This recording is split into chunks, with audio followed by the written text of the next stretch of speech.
Bonjour, je fais cette vidéo aujourd'hui pour ma fille. Ma fille est bloquée en Pologne depuis maintenant plus de 7 ans. Elle vit ce que l'on appelle un syndrome d'exclusion parentale et familiale.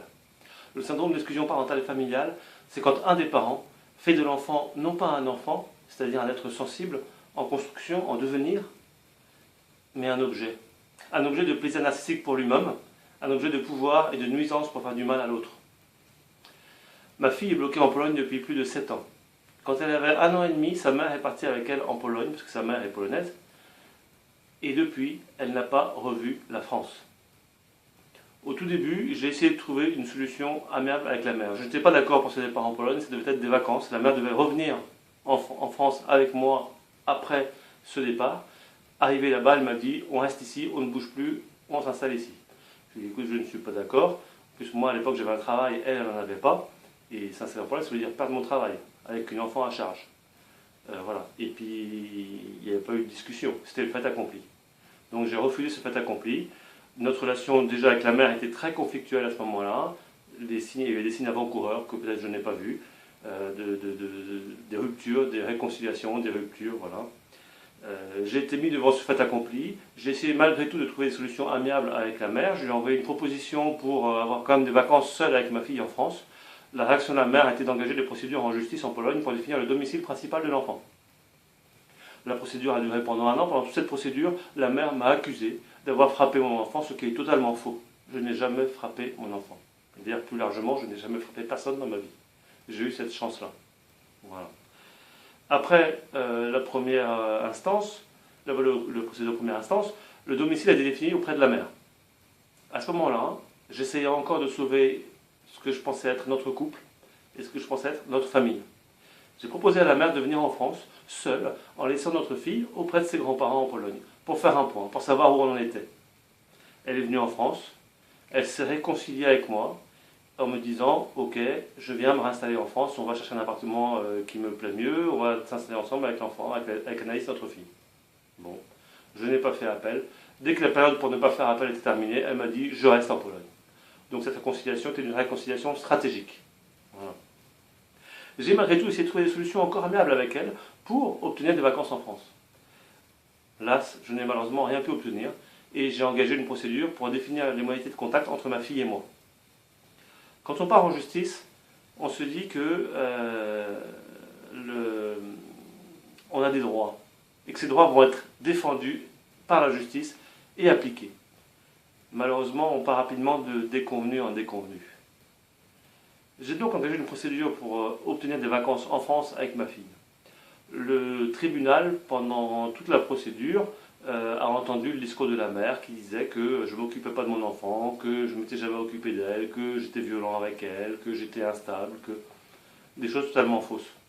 J'ai toujours paterné mon enfant, je me suis toujours occupé d'elle, j'ai fait ses biberons, j'ai changé ses couches, je lui ai donné le bain. Sa mère à l'époque suivait des cours à l'école Boulle que ma famille lui a payé. Et donc elle allait à ses cours et quand elle n'était pas là, je m'occupais de l'enfant. Et à midi, je prenais ma fille avec moi dans le porte-bébé pour lui emmener l'enfant pour qu'elle allait à midi. Voilà. Donc je me suis toujours occupé de ma fille. La procédure de première instance a débouché sur un résultat assez singulier, c'est-à-dire que le tribunal a rejeté ma proposition d'organisation, ce qui était son droit le plus entier. Peut-être que l'organisation que je proposais n'était pas bonne, je ne sais pas, hein, voilà, pourquoi pas. Mais en même temps, le tribunal n'a pas défini comment je pouvais voir ma fille. Or, c'était une obligation légale pourtant en Pologne. Je n'ai eu donc comme autre solution que de faire appel. Lors de la première procédure en appel, je suis allé à l'audience. C'était une audience à laquelle je n'étais pas obligé de me rendre. Je suis quand même allé à l'audience, et donc il n'y avait pas de traductrice, puisque il n'était pas prévu que je sois présent. Et lors de cette audience, la mère allait encore un cran plus haut. Jusque-là, elle disait que j'avais battu mon enfant, que j'avais frappé mon enfant, c'est totalement faux. Là, elle a commencé à dire, profitant de l'absence d'un traducteur, elle a commencé à dire que j'avais détenu des images pédopornographiques. Je ne sais pas si vous voyez la violence de ce que vous ressentez quand on vous dit que vous avez frappé votre enfant et qu'en plus vous avez détenu ce genre de support. C'est en plus venant d'une personne avec qui je pensais faire ma vie, personne que vous avez aimée, et qu'à ce moment-là, peut-être j'aimais encore un peu. Donc, à ce moment-là, lors de cette audience, je me suis défendu en polonais, avec le polonais que je parlais à l'époque, qui n'était pas encore celui que je parle aujourd'hui. J'ai dit, en des termes très simples, j'ai dit que si j'avais eu connaissance d'une telle situation, qu'une personne détienne ce type d'image, j'aurais pas attendu plus d'1 an de procédure pour le dire en audience. Dès la première audience, dès le moment où on m'a donné la parole, j'aurais dit attention, il y a un danger pour l'enfant. Il faut protéger l'enfant parce que telle ou telle personne a ce comportement-là. Voilà. À ce moment-là, le tribunal a dit madame, on ne vous croit pas. Voilà. Ce qui était le bon sens et la logique finalement. Peut-être plus la logique, parce que le bon sens, on pourrait avoir des discussions sur ce qu'est le bon sens. Il y a eu pendant ces procédures des expertises psychologiques. La première a conduit à un rapport qui était très positif pour ma fille et moi, où il disait que ma fille me reconnaissait, ma fille savait que j'étais son père, ma fille avait confiance en moi, que je savais répondre à ses besoins, que je savais l'entendre, l'écouter, que je savais m'occuper d'elle, et qu'il n'y avait aucun problème pour que l'enfant soit avec moi. Première expertise psychologique. Deuxième expertise psychologique qui a été faite là dans le cadre de la procédure, de la deuxième procédure, c'était particulier parce que l'entretien avec les psychologues s'est fait à un moment donné en semaine. Ça suivait un dimanche et ce dimanche, la mère m'a frappé. C'est-à-dire qu'on était tous les deux dans la ville et on a eu une discussion et elle m'a frappé. Elle m'a frappé violemment. J'ai eu des douleurs pendant plus d'1 semaine en fait après ce choc. Voilà. Là, pour moi, le monde s'effondrait. Enfin, je ne comprenais pas ce qui se passait en fait. Je n'arrivais pas à percevoir pourquoi tout ça se passait. Donc l'expertise psychologique s'est faite juste après. J'ai signalé ça au psychologue en disant que voilà, j'avais été frappé juste 2-3 jours avant. Et le rapport des psychologues a été très clair. Ils ont repris complètement ce qui a été dit lors de la première expertise en disant qu'il y avait un lien fort entre ma fille et moi, qu'on se reconnaissait, que je pouvais répondre aux besoins de l'enfant, que finalement j'étais en capacité complète de m'occuper de ma fille. Et ils ont rajouté en plus que ma fille pouvait partir librement avec moi, sans la mère, sans aucun problème, en France. Voilà. Conclusion des experts psychologiques. La décision du tribunal, elle, suite à ça, pose question. Le tribunal a décidé le 24 septembre 2014 que je ne verrai ma fille qu'en Pologne, enfermée dans une pièce de la maison de mon ex-belle-famille, c'est-à-dire sous le contrôle de la mère, de la grand-mère et de la sœur qui habitent dans la même maison. Le vendredi soir, donc le premier week-end de chaque mois, le vendredi soir de 17h à 19h, enfermée dans la pièce. Le samedi, de 10h à 19h, enfermée dans la pièce, avec 4 heures de sortie. Le dimanche, de 10h à 18h, avec 4 heures de sortie. Et également 21 jours, du 1er au 21 juillet, de 9h à 19h tous les jours, avec 4 heures de sortie. Et 3 fois, j'ai droit à 8 heures. Cette décision pose plusieurs questions. Déjà, elle organise une hiérarchie entre les parents. C'est-à-dire qu'il y a un parent qui vient contrôler l'autre. Alors que le droit définit l'égalité parentale, pourtant, dans les textes. Deuxièmement, elle place l'enfant au cœur du conflit. S'il y a un conflit parental, et bien justement, il faut permettre à chaque parent de voir l'enfant librement, à l'extérieur, hors la présence de l'autre parent. C'est-à-dire que la mère puisse voir l'enfant hors la présence du père, que le père puisse voir l'enfant hors la présence de la mère. Or là, justement, la décision du tribunal place l'enfant au cœur du conflit. Voilà. En plus, l'exclusion parentale, elle est très facile à identifier. On peut calculer combien de temps l'enfant passe librement avec chacun de ses 2 parents, combien l'enfant passe de temps avec chacun de ses 4 grands-parents. Et là, on a des données qui sont factuelles et qui montrent très rapidement qu'il y a un syndrome d'exclusion parentale qui est largement reconnu par les psychologues comme étant une maltraitance de l'enfant. Donc justement, cette décision maintient l'enfant dans cette maltraitance. Et de ce fait-là, elle pose question par rapport aux intentions réelles du tribunal polonais, du tribunal de Płock. Il y a heureusement des tribunaux qui font bien leur travail. Ce n'est pas le cas, je pense, ni du tribunal de Płock, ni du tribunal de Gostynin. Je reviendrai sur le tribunal de Gostynin juste après. Depuis le 24 septembre 2014, je vais en Pologne, le premier week-end de chaque mois, voir ma fille, m'enfermer dans cette pièce, et 21 jours en juillet. C'est-à-dire que depuis 2014, je passe tous mes congés, tout mon temps libre, enfermé dans cette pièce, sous le contrôle de la mère. Je pense que c'est ce qu'on peut appeler une torture psychologique. Une torture psychologique. J'ai écrit des courriers, j'ai fait des pétitions, j'ai créé une association droit du parent et de l'enfant, je fais tout, je manifeste à Nantes où j'habite, Place Royale, j'ai manifesté à Toulouse quand j'habitais Toulouse, il m'arrive de manifester à Paris également, Place Saint-Michel, devant la fontaine Saint-Michel. je fais tout ce que je peux, je n'ai eu aucun soutien des autorités. Aucun. Il n'y a pas très longtemps, mes parents, donc les grands-parents d'Anaïs, ma fille, qui pensaient finalement voir leur petite fille librement quand j'aurais enfin des vacances avec elle, comprenant que la justice polonaise ne respectait pas, du moins les tribunaux de Płock et de Gostynin ne respectaient pas les droits de l'enfant, ont décidé d'engager leur propre procédure en tant que grands-parents. Il faut savoir que ma mère est malade, elle est atteinte de la maladie de Parkinson, et que donc ses déplacements sont très difficiles. Elle s'est rendue en mars 2018 en Pologne. Le voyage a été particulièrement éprouvant pour elle. Suite à ce voyage, elle a eu beaucoup de grosses fatigues, elle a eu des pertes d'équilibre, elle est tombée même, elle a eu des points de suture. Le docteur de la PHP, qui est spécialiste de la maladie de Parkinson, lui a fait une attestation comme quoi il fallait qu'elle ne fasse pas de voyage. On a envoyé tout ça au tribunal. Le tribunal de Płock a également décidé que mes grands-parents verraient leur petite fille en Pologne uniquement, dans la maison de l'ex-belle-famille. À nouveau, le même type de décision, violent et pervers, alors que j'ai envoyé au tribunal de Gostynin, et le tribunal de Płock a accès au dossier de Gostynin, ce qui a été dit en audience, j'ai envoyé à ce tribunal un courrier en janvier 2018 expliquant toute la situation, expliquant que ce qui se passait, c'était de l'exclusion, de la violence et de la torture, et que personne ne pouvait l'ignorer. Or là, ce tribunal prend une décision qui répète cette organisation et qui en plus est dans le déni complet du certificat médical et de la situation des grands-parents. C'est-à-dire, vous ne pouvez pas voyager, et bien vous allez devoir voyager pour avoir votre petite fille, alors que vous ne pouvez pas le faire. Donc c'est organiser l'exclusion parentale, c'est-à-dire qu'il y a des tribunaux, et notamment ceux de Płock et de Gostynin, qui participent à l'exclusion parentale de ma fille. Pourquoi de tribunaux? Le tribunal de Płock et le tribunal de Gostynin. Au début, tout se passait à Płock parce que la mère habitait dans la ville de Płock, en Pologne. Voilà. Et puis il se trouve que la mère a déménagé, dans un lieu que je ne connaissais pas. Je ne savais pas où habitait ma fille, je ne savais pas dans quelle école elle était scolarisée. J'ai finalement réussi à savoir ça petit à petit, grâce aux expertises psychologiques qui ont demandé l'adresse à la mère et qui l'ont mis sur leur rapport. Voilà. À ce moment-là, j'ai su l'adresse de la mère. J'ai aussi su que du coup, le tribunal de première instance n'était plus le même. Aussitôt, j'ai engagé des procédures dans le nouveau tribunal. Et la juge du tribunal de Gostynin a perçu différemment la situation. Je pense qu'elle a davantage compris ce qui se passait. Et aussi les mensonges et les manipulations de la mère de ma fille. Finalement, dans tous ces discours, tous les autres étaient incompétents, il n'y avait qu'elle comme parent valable. Et c'est là justement une des impostures centrales de l'exclusion parentale et familiale, c'est que le parent qui organise l'exclusion parentale se fait passer pour le seul parent digne de confiance. Il y a un très bon livre de Jacques Violet à ce propos, Enfant libre ou enfant otage, que je vous conseille de lire.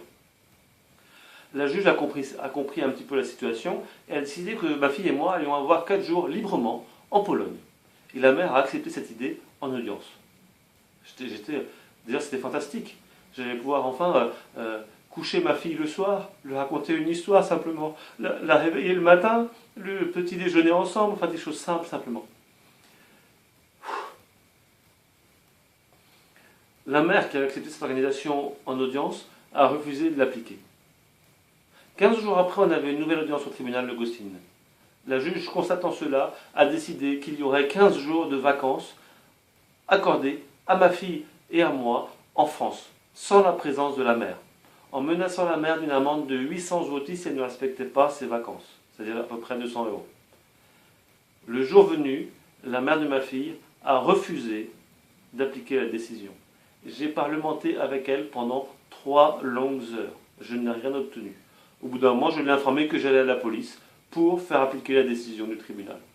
Je suis allé à la police. Les policiers, constatant qu'il y avait une nouvelle décision qui n'était pas appliquée, sont venus avec moi à la maison. Souvent, ils ne viennent pas toujours. Là, ils sont venus. Quand nous sommes arrivés à la maison, il n'y avait à la maison plus que la grand-mère. La mère de ma fille et notre fille étaient partis. Et la grand-mère a dit « Je ne sais pas où ils sont ». Et à ce moment-là, j'ai dit aux gendarmes, mais c'est un kidnapping. L'enfant doit être avec moi, c'est la décision du tribunal. L'enfant a le droit d'avoir des liens avec son père. Il faut intervenir. Ce à quoi les policiers m'ont dit, non, non, on va prévenir le tribunal. Et donc j'ai dû me résigner, accepter que... Comment faire appliquer cette décision finalement? Et donc j'ai annulé mon billet, Et je suis revenu en France où j'ai porté plainte pour un non-présentation d'enfant. C'est la première fois que je pouvais porter plainte en France parce que mon enfant devait être en France pendant ce moment, à ce moment-là. Voilà. Et cette plainte n'a pas donné de suite, malheureusement. Depuis le début, depuis le 24 septembre 2014, la mère de ma fille n'a pas respecté la décision du tribunal qui me permettait de voir ma fille. Elle est intervenue dans la pièce. Souvent, elle occupait ma fille à faire autre chose dans la maison. Puis dès que j'essayais d'intervenir, elle usait de son autorité contre moi et du dénigrement qu'elle faisait devant l'enfant pour dire à mon enfant, bah, ne va pas avec papa. Donc ça a duré comme ça du 24 septembre 2014 jusqu'au mois de juillet 2015. Là, le mois de juillet 2015, je me suis retrouvé enfermé pendant 21 jours dans cette torture, dans cette violence, de voir votre propre enfant manipulé contre vous sans aucune aide extérieure parce que la police n'intervient pas. Parce que le 112, quand vous l'appelez, vous dit « Mais monsieur, on connaît la situation ». Et ils ne se rendent pas compte de ce qui se passe sur place. Ils ne le vivent pas, ils sont à l'extérieur. Et personne ne vient vous aider juste pour faire appliquer la décision du tribunal. C'est un enfer complet. En 2015, vu ce qui m'arrivait, vu la situation dans laquelle j'étais dans une telle violence, on détruit la relation avec votre propre enfant devant vous, on manipule votre enfant devant vous, on vous enferme. À ce moment-là, je me suis dit, il faut que je trouve une solution pour sortir de là. Et j'ai contacté mon avocate et je lui ai dit, engagez des procédures contre la mère. 2 procédures. Une procédure pour non-respect du jugement, une procédure pour remise en cause partielle de l'autorité maternelle. Voilà. Je tapais fort avec ces 2 procédures, avec l'espoir qu'enfin je puisse au moins sortir à l'extérieur avec ma fille. Parce que je n'avais aucune sortie avec ma fille pendant cette période-là. Je voyais ma fille juste enfermée dans une pièce sous contrôle de la mère qui intervenait tout le temps. Quand la mère a reçu les recommandés disant que des procédures étaient ouvertes contre elle, courant juillet toujours, d'un seul coup, du jour au lendemain, elle a commencé à respecter les sorties. Et là, j'ai pu déjà recréer du lien avec ma fille, la retrouver. Enfin, de l'autorité aussi pour lui dire qu'il y a des choses qui ne se font pas. On ne jette pas des objets à la figure des gens, pas à la figure de son père, ni à la figure de personne. On respecte les autres, voilà. Et on dit la vérité, voilà, des règles de base. Et j'ai pu faire ça retrouver ça avec ma fille pendant cette période-là. Ça a duré jusqu'en août 2016, où là, les tribunaux de Płock ont donné totalement raison à la mère de ma fille. Ils disaient, il n'y a pas de non-respect du jugement, c'est l'enfant qui ne veut pas. C'est le tribunal qui dit ça. C'est l'enfant qui ne veut pas. Comment on peut accepter la parole d'un enfant qui, en 2016, elle avait 6 ans, qui à 6 ans passe plus de 99% du temps avec sa mère? Comment cet enfant pourrait avoir une parole libre, sachant en plus les manipulations et les mensonges de la mère à ce moment-là? Ce n'est évidemment pas possible. De plus, comme le rappelle très bien Marie-France Hirigoyen dans son livre Abus de faiblesse et autres manipulations, pour un enfant, voir ses 2 parents, c'est une obligation, comme d'aller à l'école. Un enfant n'a pas à choisir entre ses 2 parents. Déjà, il peut vivre un conflit de loyauté, mais en plus, le forcer à choisir, à dire ben, c'est ton père ou ta mère, c'est le placer dans une situation d'une extrême violence. Au contraire, il faut aider l'enfant à ne pas choisir entre son père et sa mère, à avoir droit aux 2 parents à égalité. Donc, le tribunal de Płock utilisait ce faux argument pour dire c'est l'enfant qui ne voulait pas. Ça pose aussi une deuxième question. Si l'enfant ne veut pas appliquer une décision de justice, alors on ne l'applique pas. Mais alors qui décide? Quelle est l'autorité du tribunal? Si un enfant de 6 ans peut dire on n'applique pas la décision, et puis en plus un enfant de 6 ans dit on n'applique pas la décision alors on n'applique pas, alors le parent qui contrôle l'enfant, puisque ce parent passe plus de 99% du temps avec l'enfant, décide librement finalement, en influençant l'enfant, si la décision du tribunal est appliquée ou non. Quel est le droit de l'enfant dans ce contexte? Quel est le droit du parent exclu dans ce contexte? Aucun. L'article 8 de la Convention internationale des droits de l'enfant stipule que l'enfant a le droit à tout ce qui constitue sa culture, ses origines, son identité. Dans la situation de ma fille, elle est justement privée de ce droit pour tout ce qui concerne ses origines, sa culture et son identité française, et sa culture familiale française, et la culture de la France. C'est la France elle-même qui est détruite dans la vie de mon enfant. Donc en 2016, le tribunal prend cette décision, le tribunal de Płock, et dit, voilà, tout est respecté. Il dit aussi, il n'y a pas à mettre en cause l'autorité maternelle. Voilà. En clair, circuler, il n'y a rien à voir, tout va bien. L'enfant ne connaît pas son deuxième pays, ne connaît pas ses grands-parents, ne voit plus ses grands-parents, ne parle pas le français. Le tribunal dit ça, circuler, tout va bien. Après cette décision, à nouveau, la mère a commencé à refuser les sorties. C'est-à-dire de cette décision d'août 2016 jusqu'à juin 2017, il a été très difficile d'obtenir des sorties. Je voyais ma fille enfermée dans la pièce, la mère intervenait, ma fille était tournée contre moi toujours. C'était une torture décidée en totale connaissance de cause par des autorités, par le tribunal de Płock. Dans ce contexte-là, mon moral a de nouveau baissé. J'ai fait depuis le début de cette situation de nombreuses dépressions et pour cause. Et j'ai même été obligé de faire un arrêt de travail, ça que je voulais pas, mais le médecin m'a dit mais là monsieur, je vous arrête, vous ne pouvez plus travailler. J'allais au travail, je m'asseyais devant mon écran et je pleurais devant mon écran. J'étais en train de perdre ma fille. Je me suis cramponné, c'est le premier arrêt de travail de ma vie, mais celui-là. Je vois encore la feuille d'arrêt de travail chez le médecin et ça vous fait un choc.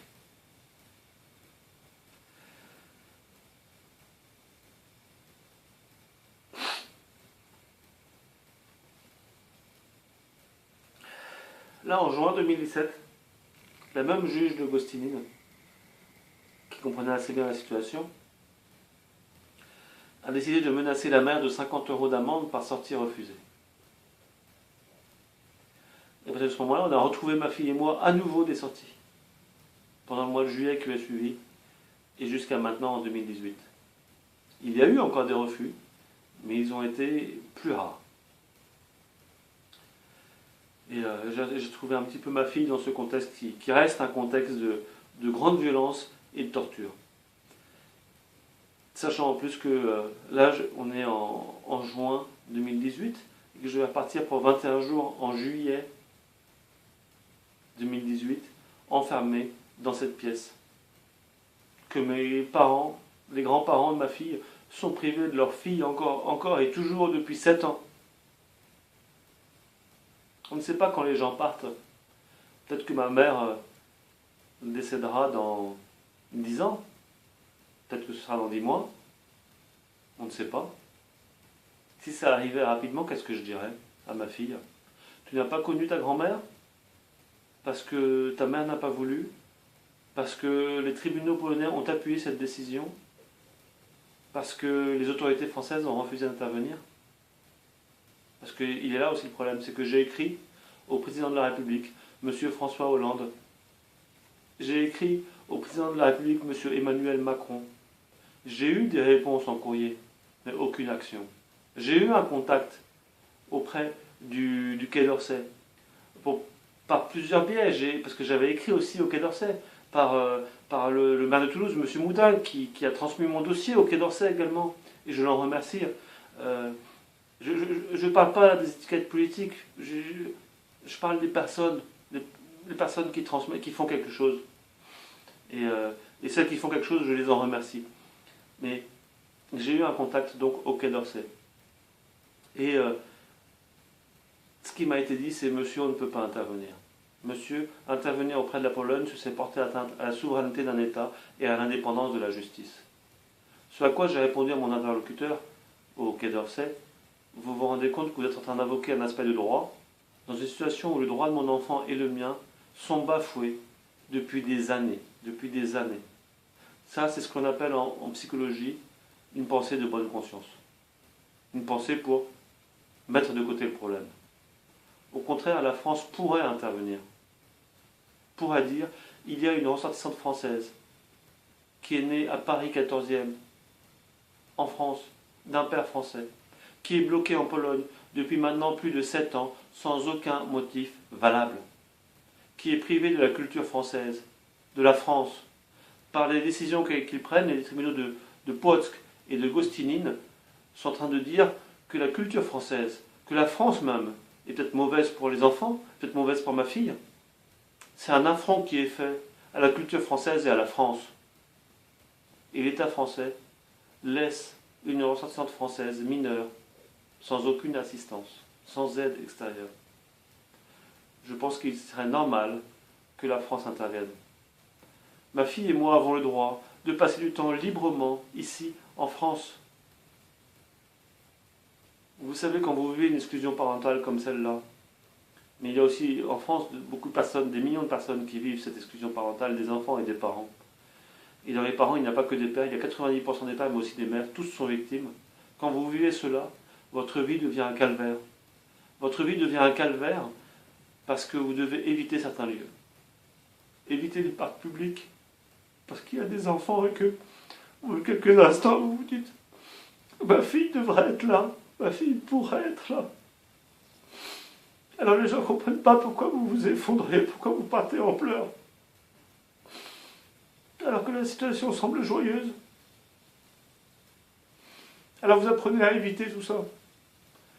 Vous apprenez à rentrer dans une routine qui vous fait penser à autre chose. Et le pire dans tout ça, c'est que moi-même, j'ai fait une procédure, donc la procédure devant le tribunal de Gostyń, que j'ai engagée en 2016, avec cette juge qui comprenait un peu mieux la situation. Cette juge, elle a entendu les témoins qui sont venus pour témoigner pour moi. Un témoin polonais, 2 amies françaises, dont une est mère, sont venus en Pologne pour témoigner. Elle les a entendus. Sauf que cette juge, la procédure a duré.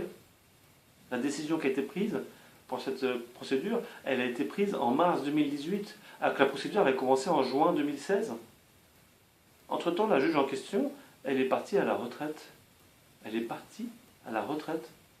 C'est-à-dire que la juge qui a suivi l'affaire depuis le début, la juge qui a compris ce qui se passait, la juge qui a écouté les témoins, ce n'est pas elle qui a pris la décision finale pour cette procédure de première instance.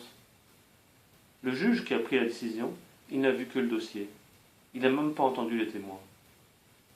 Et il a pris une décision qui était collée sur la même interprétation que celle des tribunaux de Płock, qui est une interprétation qui repose sur des idées que l'on peut qualifier, je pense, de sexistes.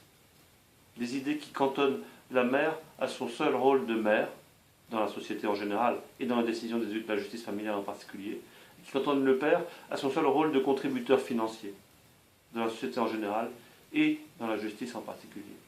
Et je pense que ça pose question et ça pose problème actuellement. Parce que ça veut dire que les droits des parents ne sont pas respectés. Ça veut dire que les droits des pères ne sont pas respectés. Mais ça veut dire aussi que les droits des mères ne sont pas respectés. Parce que ces décisions-là, elles cantonnent les mères dans leur seul rôle de mère. Or aujourd'hui, les femmes ont des carrières professionnelles. Les femmes refont leur vie avec de nouveaux conjoints. Éventuellement, parfois, elles ont d'autres enfants. Elles vivent cela. Et aujourd'hui, les hommes paternes s'occupent de leurs enfants. Donc la décision de mars 2018, qui a été prise par le tribunal de Gostyń, finalement, donc par un juge qui n'a pas vu les témoins, qui n'a pas été clairement informé, qu'est-ce qu'il y a dans le dossier, comment il note tout ça, est-ce que c'est clair, est-ce qu'on retrouve le fait que les vacances en Pologne ont été refusées, est-ce que le fait que les vacances en France ont été refusées par la mère, voilà, est-ce qu'on retrouve tout ça? Je pense que c'est pas clairement noté dans le dossier. Et ce juge-là prend une décision qui est dramatique pour ma fille et moi. Il dit, vous verrez votre enfant le premier week-end de chaque mois, le vendredi de 15h à 19h à l'extérieur, 10h 19h à l'extérieur le samedi, et 10h 18h à l'extérieur le dimanche, et on retire tout le mois de juillet. Voilà. Je n'ai pas demandé l'application de cette décision. Ne pas demander cette application, c'est pas bon pour moi, parce que j'en peux plus cette torture qui m'est faite, cette violence qui m'est faite depuis des années. Mais en même temps, ne pas demander l'application, c'est garder la décision du 24 septembre 2014, qui est une torture, mais qui me permet de voir ma fille un petit peu plus. Et ça, c'est bon pour ma fille. Et donc, entre ce qui est bon pour ma fille et ce qui est bon pour moi, le choix est très vite fait. Donc, je n'ai pas demandé l'application de cette décision-là, et je continue à m'enfermer dans cette pièce, parce que c'est là je vois ma fille. Parce qu'en plus, cette décision qui, prétendument, me permet de voir ma fille à l'extérieur, je n'ai aucune garantie de l'avoir appliquée, puisque la police n'intervient pas pour faire appliquer les décisions de justice à Płock. C'est-à-dire que si elle était mise en place, je pourrais ne plus voir ma fille du tout. Et le tribunal prend cette décision alors que j'ai envoyé un courrier en Pologne en janvier qui donnait un avis justement sur la dernière expertise psychologique où là les psychologues n'ont écouté que la mère et uniquement la mère. Voilà. C'est-à-dire que finalement les tribunaux attendent d'avoir l'expertise psychologique qui correspond à leur point de vue. Et plus on attend, plus on enferme l'enfant dans l'exclusion parentale et dans la maltraitance qu'elle représente, plus effectivement l'enfant dit je ne vais pas partir sans maman. Parce que c'est le discours qu'on lui apprend à dire. Directement ou indirectement. Soit directement par un discours qui est tenu, soit par la suggestion, par le dénigrement de l'autre parent. Par tu ne t'occupes pas de ton enfant, ton père ne s'occupe pas de toi, ton père ne t'appelle pas, ton père. Moi, quand j'appelle la mère de ma fille pour parler à ma fille, c'est le répondeur que j'ai. Alors je laisse un message. Et maintenant, quand j'appelle le dimanche, là j'arrive à voir ma fille, et c'est ma fille qui me dit je ne veux pas te parler. Et ce que attendent les juges, finalement, c'est quoi? Qu'un jour mon enfant me dise j'ai pas envie de te voir? Que fait-on? Quand commencera-t-on à défendre les enfants? Aujourd'hui, ma fille et moi, on a besoin d'aide. On a besoin que l'État français intervienne. Ce que disent les tribunaux polonais, finalement, c'est que la culture française et la France ne sont pas bons pour ma fille, ne sont pas bons pour les enfants. Ils sont en train d'attaquer l'identité française de ma fille. Quand je dis à ma fille, tu es française, elle me dit non, je suis polonaise. Je lui dis oui, tu es polonaise et française. Elle me dit non, je suis polonaise. Comment l'État peut abandonner une ressortissante française bloquée à l'étranger dans cette situation avec toute la gravité que ça représente pour la construction personnelle et psychologique de l'enfant? Comment l'État français peut ne pas intervenir? Aujourd'hui, je vous demande de partager cette vidéo le plus possible. On a besoin, ma fille et moi, d'avoir l'intervention de l'État français. On a besoin de dire que dans cette situation-là, l'État polonais ne respecte pas les droits de l'enfant. Parce que les tribunaux de Płock et de Gostynin ne respectent pas les droits de l'enfant. Il y a en Pologne d'autres tribunaux qui respectent les droits de l'enfant, et je l'ai su par mes avocates, qui ont défendu d'autres parents français. Mais là, les tribunaux de Płock et Gostynin, là, ce n'est pas le cas. Et là, il y a besoin d'une intervention, d'un soutien de l'État français. Je vous demande de partager cette vidéo au maximum. J'ai fait une association de droits du parent et de l'enfant. J'ai fait également une pétition sur change.org. Vous cherchez Anaïs avec 2 N et un tréma sur le i. Merci de signer, merci de partager au maximum. Je vais essayer de mettre les courriers aussi que j'ai écrits au tribunal, de les mettre à disposition, anonymisés pour ne pas citer le nom de la mère. Elle a le droit à son anonymat et au respect de sa vie privée le plus complet. Et je suis respectueux de ses droits.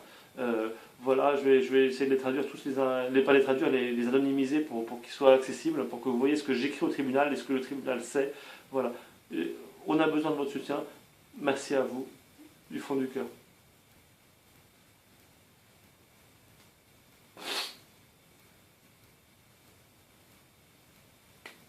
Excusez-moi, la vidéo est un peu longue et voilà. Partagez, partagez. Je ne sais plus quoi faire. Je fais tout ce qui est possible pour ma fille, mais je ne sais plus quoi faire. Si je pouvais vous avoir en face, vous expliquer tout ça, mais...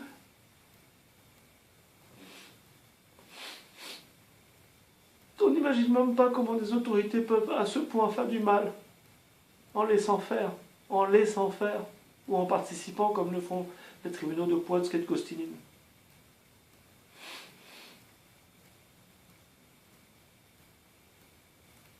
C'est pas pour moi, c'est pour ma fille.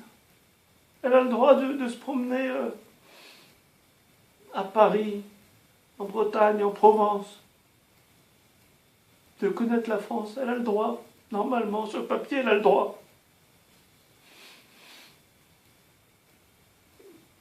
Et qui peut dire qu'il y aura un danger avec le père si on nous laisse sortir 4 heures ensemble ou 8 heures ensemble de temps en temps, s'il y a un danger, on ne le fait pas. Nous, on nous laisse sortir. C'est bien la preuve, s'il y en a qui ont des doutes, qu'il n'y en a pas justement de danger. Ma fille est très heureuse de ses sorties. Quand je lui dis est-ce que tu veux qu'on reste un peu plus en sortie, toujours c'est oui. On a tellement peu de temps ensemble. Et souvent elle me dit vite papa, on n'a pas beaucoup de temps. À 8 ans. Vite papa, on n'a pas beaucoup de temps. On se voit moins de 1% du temps, librement. On se voit moins de 1% du temps. 2,5% enfermés dans la prison, là-bas, dans la pièce, sous contrôle de la mère, de la grand-mère et de la sœur.